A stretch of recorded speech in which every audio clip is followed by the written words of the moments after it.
Price God. இன்றைய தியானம் ரோமர் 8:1-8 வரை. ஆனபடியால் கிறிஸ்து இயேசுக்குட்பட்டவர்களாய் இருந்து மாம்சத்தின்படி நடவாமல் ஆவியின்படியே நடக்கிறவர்களுக்கு ஆக்கினை தீர்ப்பில்லை. கிறிஸ்து இயேசுவினாலே ஜீவனுடைய ஆவியின் பிரமாணம் என்னை பாவம் மரணம் என்பவைகளின் பிரமாணத்தினின்று விடுதலையாக்கிற்றே.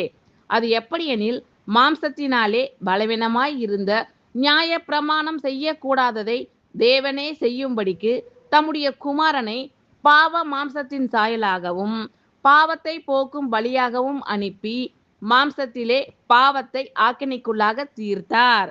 மாம்சத்தின்படி நடவாமல் ஆவியின்படி நடக்கிற நம்மிடத்தில் நியாய பிரமாணத்தின் நீதி நிறைவேறும்படிக்கே அப்படி செய்தார்.